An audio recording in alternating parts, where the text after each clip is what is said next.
ఆలయంలో కొట్టుమిట్టాడుతున్న వాళ్ళు, లక్షల్లో అప్పులు ఉన్నవాళ్ళు, లేదా తరచూ అప్పులవుతున్న వాళ్ళు ఎవరైనా సరే అమావాస్య రోజు నల్ల ఆవాలకు సంబంధించిన ఒక శక్తివంతమైన పరిహారం పాటిస్తే క్రమక్రమంగా మీ అప్పులన్నీ తీరిపోతాయని రహస్య తాంత్రిక పరిహార శాస్త్రంలో చెప్పడం జరిగింది.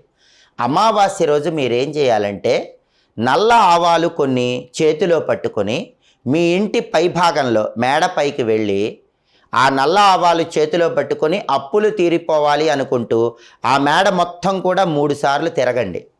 ఒకవేళ మేడ లేని వాళ్ళు ఎవరైనా ఉన్నట్లయితే అమావాస్య రోజు రాత్రిపూట 3 రోడ్ల కూడలి దగ్గరకు కానీ 4 రోడ్ల కూడలి దగ్గరకు కానీ వెళ్ళండి. ఆ కూడలి దగ్గర 3 సార్లు చుట్టూ తిరగండి. అలా తిరిగిన తర్వాత చేతిలో ఉన్నటువంటి నల్ల ఆవాలు ఒక్కొక్క దిక్కుకు విసిరేయాలి. అలా విసిరేస్తే క్రమక్రమంగా మీ అప్పులన్నీ తీరిపోతాయని రహస్య తాంత్రిక